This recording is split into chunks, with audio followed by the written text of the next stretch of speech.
Oh, g'day. I was just just watering the trees, and just always look up when I'm relieving.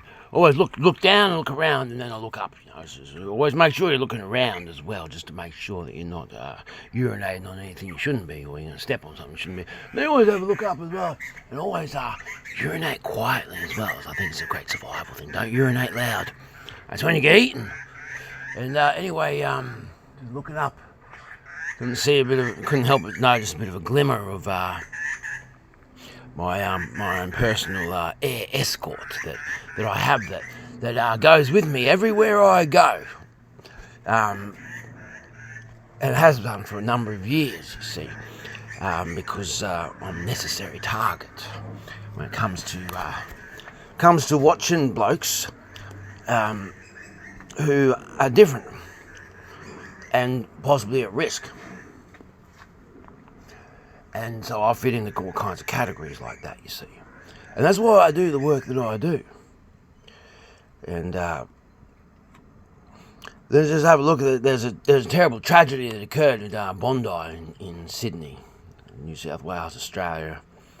And a bloke stabbed a number of people and injured a number more people.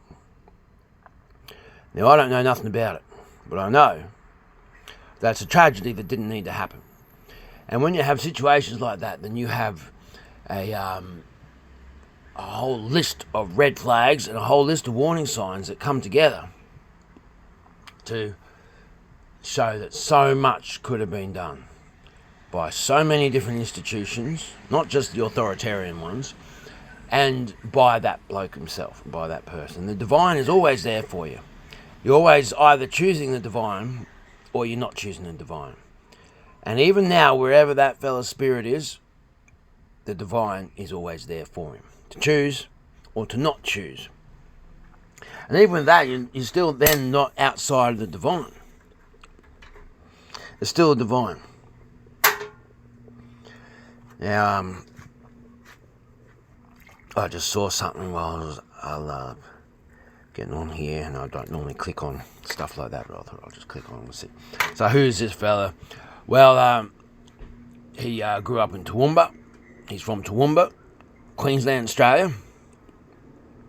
He was travelling between New South Wales and Queensland, mainly living in his car. And then his I actually can't remember the rest, but there's enough, right there. Then apparently it's known to police that he had schizophrenia, and he was using prescription medications as well as methamphetamine and psychedelics. And so what do they do about that? He'd had interactions with police. They knew who he was. Then this is where I come in, you see. Then there's all these cracks in society that people fall through. And so that's where I come in, and I catch those people when they fall through the cracks. Ironically, my house is a double-decker bus. It's broken down, so I'm mainly travelling around based from my car. So that means a target. I grew up in that horrible place aforementioned. Another target. Another reason, watch anyone who comes from that place, you watch them. Because it's not a good place. Not a good place to come from. And then I do a lot of drug rehabilitation work. I go to these places. See, the government had the great foresight to create ghettos in the middle of all these suburbs. By all the houses there in this apartment block, all the apartments are all housing commission. So they're ghettos. And I've got a couple of friends that live in some of these places. So I go and visit them as friends. And that in itself gets me a target, makes me targeted. Then I interact with these people in these places and in other places like that. And I go and remove the dirty needles from these places as well. And the sharps bins. And I take them and I dispose of them. And I put empty, clean sharps bins. And I've been known to also put clean needles in these places. Colour-coded ones. Enough of them so that they don't reuse needles at all, and especially don't reuse each other's needles, right? Now, that's a big reason. All these aforementioned reasons, they're reasons why I need to have my own personal UAV escort everywhere I go. I'm pretty sure that they up there, and the ones watching, well, they're not actually up there. They're controlling the things that are up there, you know. But you know, like there's so many close degrees of separation that even come in, like my own, come in with own close to the family kind of thing, that there's reason to watch me. And how does it look from the outside, you see? And that's the big thing. So we're coming to that. How does it look from the outside compared to what's actually really going on? So, that tragedy occurred at Bondi is my fault. It's my fault. See, I've been doing my thing for a good number of years now. And I've had a lot of police attention. I've been monitoring my phone for a long time, that so much so that computer intercepts text messages, so I don't receive a lot of text messages. In 2017, for instance, it's 2024 now, in 2017, about 60% of the text messages sent to my phone were not being received by my phone because they've been intercepted by a police computer that was reading them. And then Vodafone was seeing that the messages had been received and read.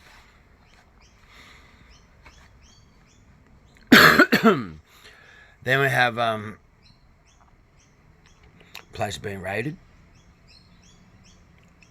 and a lot of other people around me being raided, people I interact with. The thing is, when I do this drug rehab work, then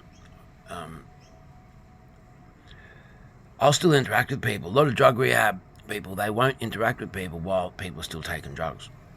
I'll interact with people while they're doing it, and I'll say, and then especially when they're high, I go, look at yourself now. So have a good look at yourself. How's it working out for you? And the things that you say to me whilst you're under the influence of these different substances, you'll be held to.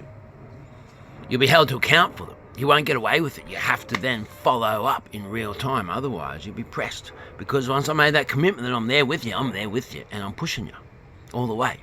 You're not getting away from it, because I'm getting into your shit. I'm walking through your shit with you to get somewhere where that shit has been turned into manure, right? And then I got my dogs. That's why I do this thing with dogs. I saw these craps that I fell through to a certain degree. Being a healer, being everything that I am, I cover all these different fields, right? And I've had a fair degree of police surveillance over my time, and fair enough, it never worried me, and them doing nothing wrong.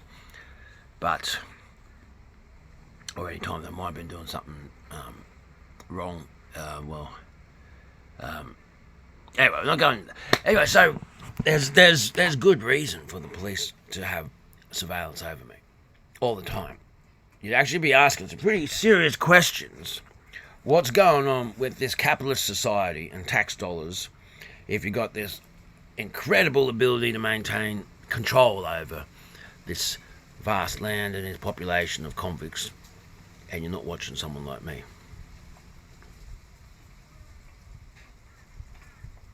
Especially someone who can change his appearance so dramatically in a few minutes. Now, I've had all these things happen, you know, you get woken up with guns in your face, like police guns, and you see that the gun's being held with discipline, so don't worry, you're pointing a gun at me, alright, no worries, okay, no worries. I'm slowly getting up, don't you worry. Like, you know, the gun's probably safetied anyway, but because they're holding the gun and it's not moving around all over the place, well, it's like that far away from my face, then no worries.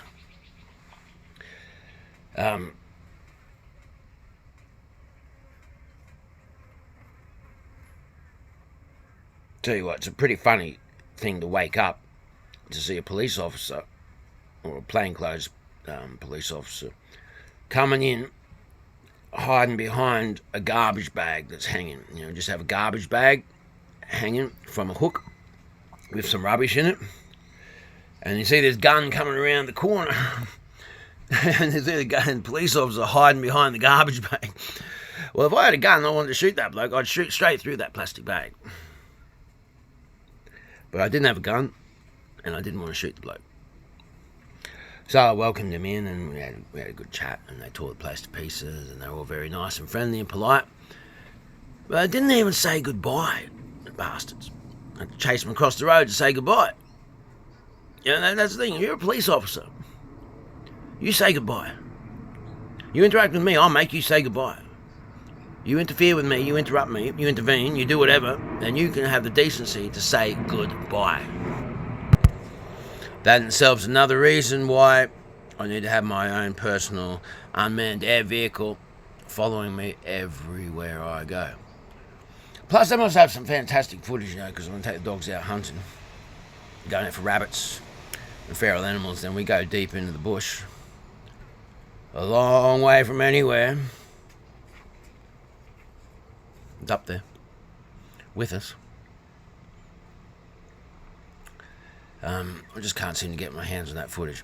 But anyway, what I'm saying is it's my fault, right? It's my fault. Because I had some trouble with a police officer called Talitha Favero, who set me up and framed me on the side of the road in Brisbane on the 4th day of May 2020. Now, this is the thing, right? We live in this civilised country. Police officers can't just say that you're doing something without evidence and charge you, and then impede your life, make you go to court, drag it out, all this kind of stuff. They can't do that, can they? Because this is Australia. A police officer cannot just charge you with something without evidence. Well, yes, they can. If you're Senior Constable Talitha Favero, then you can. You're allowed to do that. You can just make something up on the side of the road and charge someone with it. And then you give a service receipt, you see. That's what you do. And if you're a police officer like Talitha Favero, then you will be audited because you don't do your job properly, you see. Right, so you get audited and then it'll come up, why didn't you do your job properly? Well, you need to go and do this way. And then if you're a police officer like Talitha Favero, then you don't really have much consciousness, you see. So you'll go and do things in the most unconscious, unethical way. Leave a paper trail. But then what you'll get is further training, you see, because as you got the job as a police officer, then you only got that job because of your ability to show that you will only think the way you're told to think, and you will only do what you are programmed and conditioned to do, like you're a robot. And a lot of money gets spent into training these human beings to become like drones that don't think. And we do have systems that will end up, I'd like to see Talitha Favero spend at least 6 months in prison. And I'm still focusing on that with the police minister. I want to see Talitha Favero in prison, removed from the Queensland Police Force, charged and spending some time in prison. Because there's a paper trail showing what she did. But that shows the degree of corruption that sits within the Queensland Police Force. Now, there's a whole range of things that Talitha Favero did that means that she needs to go to prison. And the next bloke that followed up with what Talitha Favero did was called Senior Constable Anthony John Hudak. Now, this fella, he's a real piece of work. See, Talitha Favero made up something that's not true on the side of the road and charged me with charges that legislation doesn't exist to make those charges, on evidence that doesn't exist. She got audited and she would have got in trouble and she would have got reprimanded and she got retrained and all this kind of stuff. Not good enough. She should be in prison. But this fella, Anthony John Hudak, well, he actually knew the laws, you see. So he set me up and framed me in another way that really did have an impact. And that was on the 9th of November 2021, based on this thing that happened on the 4th of May 2020. Now you got two very bad police officers here, two very bad human beings that are police officers. Now this is the kind of consciousness that is the Queensland Police Force in general, and this is the kind of personality traits that the Queensland Police Force attracts. And now they're paying you $100,000 to start. So if you've got a bad personality and you're a power tripper and you look really unhealthy, like you're going to die of a disease by the time you're 50, then Queensland Police Force will pay you $100,000. If you've got a low IQ, lower than 160, and you can show that you've never been caught for doing anything wrong, but you think like a criminal, and you base your ethics and morality based on what you're told to think and what you're told to do, and you don't think for yourself, well, you can go and get yourself a job at the Queensland Police Force, and they're paying you $100,000 a year to start. And you need to be somewhat numb anyway to start, otherwise you just can't do that job. Your humanity needs to have been dead for quite a while before you can really be a police officer, the way things stand at this point in time. That being said, there are a number of men and women out there in the Queensland Police Force, the New South Wales Police Force, all the other police forces, and the Australian Police that are actually people with integrity, and they do a good job. And those people, I'd take a bullet for you. I'd step in front of a bullet, provided I knew that there was a bullet that was going to stop in my body and not go through me and go into your body. If it was, then I just probably wouldn't bother. But if I knew that that was a chance,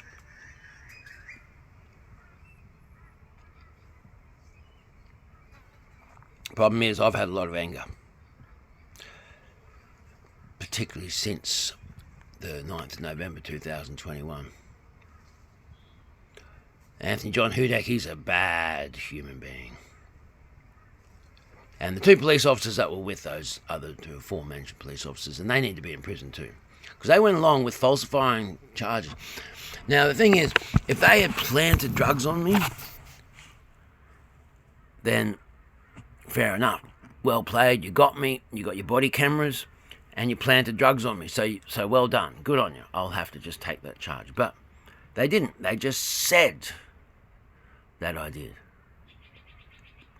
Well, they said that I was driving under the influence of drugs.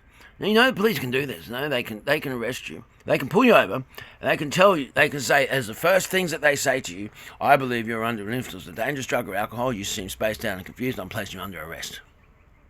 And they do that because they want to escalate it. They want the fight. They want to put you in handcuffs, and they're going to justify what they're doing, and they feel like they're, got some power, but they wouldn't give it to them. They wouldn't give them the power. And so then you've got to be taken into that horrible place, you see. That city. Means swamp. And then you've got to have 2 needles stuck in your arm. You've got to have about 300 mils of blood taken out of your body and then sent somewhere else. They can't test it right there. They're going to send it somewhere else, and then they suspend your license for 10 weeks. And then you're stuck somewhere. It's all just a test, a spiritual test. Now that was a test for me on that time, and that specific spot. Anthony John Hudak set me up in that point, and that was a test. That was a spiritual test that I put in my path before I was born to see whether I was going to kill that person on the side of the road right then and there with my bare hands, and I didn't. I didn't do it. I always act the right way, but I've been thinking about it ever since.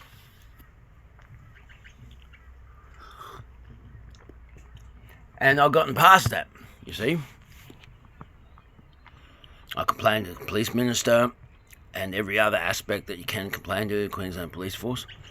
You get the officers in charge ring me up, except for the officer in charge of Toowoomba now. I want him to be fired too, or her. But you see where I'm going? You see how I'm putting so much energy into the fight against him, fighting against. So I ended up pleading guilty to something that I'm taking it back to trial. I'm going to cost the Queensland Police Force and the Department of Public Prosecutions and the Police Minister personally hundreds of thousands of dollars. And we make an example of it. Now I've got this thing right that I've been fantasizing about Talitha Favero and Anthony John Hudek committing suicide. So I do all this suicide prevention stuff. Drug rehab, suicide prevention, crisis intervention. I use my dogs. So I get people like this fella who killed these people. I get them stable, get them off drugs, and get them so that they're not likely to kill other people or kill themselves. But I have this fantasy that Talitha Favero and Anthony John Hudek kill themselves because of the shame when it all comes out in the wash. Once I cross-examine them in the court of law under trial and they admit that they falsified evidence, they falsely charged me with evidence that did not exist, and then they covered their paperwork. So that will mean, bang, dismissed from the Queensland Police Force, charged, criminally charged, and then having known about it and gone over it, covered the paperwork, kind of like this is a very psychotic, psychopathic criminal mind that knew what they were doing. All right, well, you better go to jail. Probably only going to get 6 months jail, but that'd be enough. And then all of that shame make them want to kill themselves. Now, that's madness, isn't it? That's a psychotic person being mad. That's me being psychopathic, isn't it? So, where's that going to go? That's what I'm putting out there into the universe. Now, I said all kinds of different stuff in everything I put up there on the World Wide Web, but I never said this kind of stuff. This is my demon. And it's my dharma to turn this around and to act from the heart, so it's the path of dharma, and not be acted from the cause and effect, so it's the path of karma. Now, I've been saying to the police minister, you got a bit of a problem in that part of the world. How about giving me a job?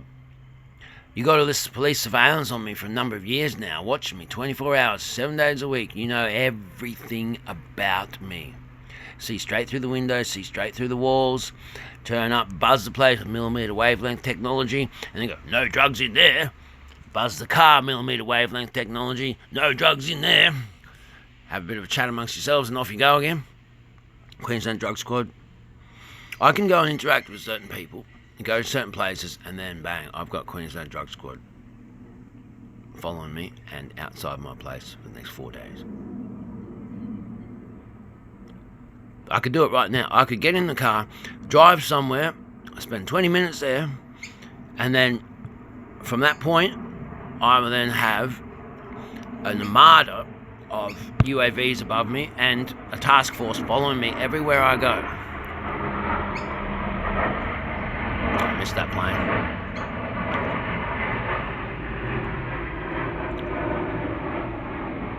I can do that, and I can trigger that just like that.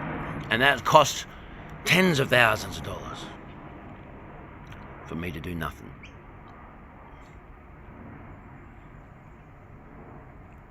I can go check on someone, say hello to them, have a cup of coffee with them, see how they're doing, have a bit of a chat, and then drive to the beach and sleep on the beach for 4 days, and I will have Queensland Drug Squad task force officers assigned to me at the beach, and I will have an armada of drones hovering above me while I go fishing, go sleep, get up, walk down the beach, go fishing, go back, go sleep, and they're there. You can hear them talking, hiding in the bushes, and they're just waiting for me to meet someone. I don't know what the hell they're waiting for. Pretty sure they think I'm manufacturing something and I go and hide in the bush. But the point is, I fit into those kind of categories of like what this bloke was. High risk, yeah? And all they do is watch. They don't do nothing about it.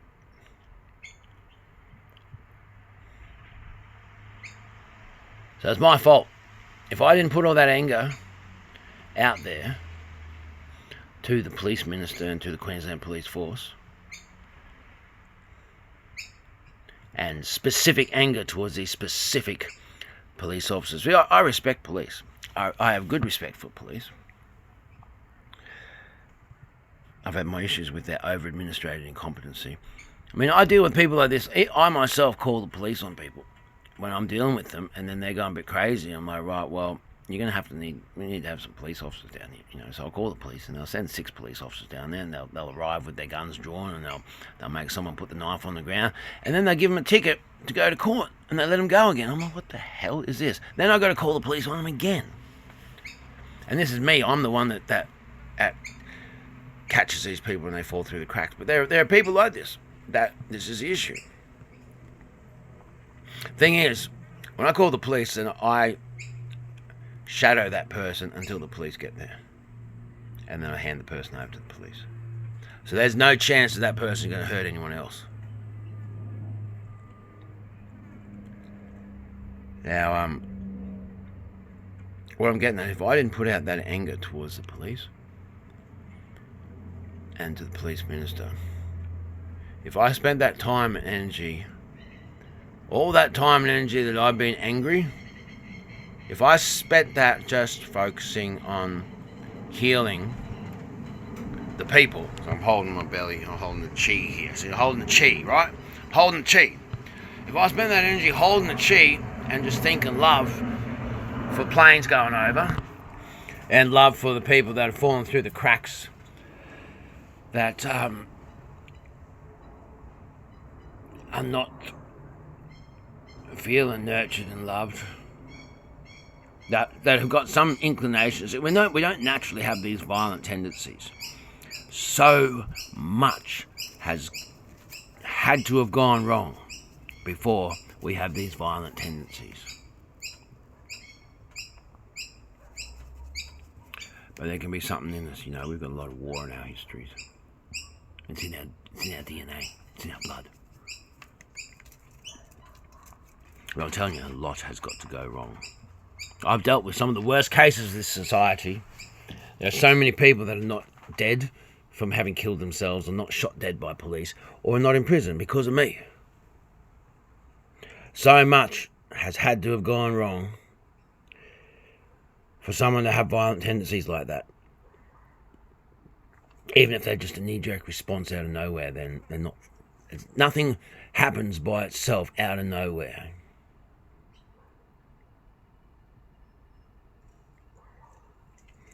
Even just teaching people to take solace from the dreaming, live in the universe from which you're born, connect to the ground.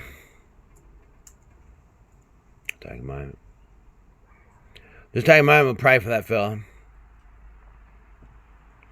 because he's part of humanity. And so then that prayer for that fella who killed those people then extends to all humanity, and extends to the people he killed and injured. Extends to people traumatized to see it. May we all grow from this. May we all feel that we are connected to each other, and we are each other. And we feel compassion for ourselves and each other in this moment right now. So I want to take a moment to be vindicated on camera, to go, I'm going to let go of this battle against the Queensland Police Force and against the police minister. I'm going to stop fantasising about having pinned Talitha Favero for the crime that she committed and Anthony John Hudek for the crime that he committed. Pinned them so much and destroyed their life so much so that they got nothing and their families got nothing, and they commit suicide out of shame. I'm going to let that go right now. Cut all my hair off, cut my beard off. That's every day's a new beginning, but I'm still carrying something through. I'm still the same prick that I was. I had all the hair, right? Still the same attitude, still the same anger. Still the same intolerance. Still I'm going to stick it to them. So, I'm going to take this moment. In honour of those people that died, I'm going to stop the fight against the Queensland Police Force. And I'm going to focus that energy on making sure that I reach every person that I can reach who's vulnerable, like this bloke who killed those people. Because if I was doing anything less than that, I wouldn't be satisfied with myself. This tragedy occurred in Bondi. It's my fault. And I'm sorry that I have been focusing anger and hatred towards Queensland Police Force instead of love and catching more people that fall through the cracks. That's enough for me. Cheerio.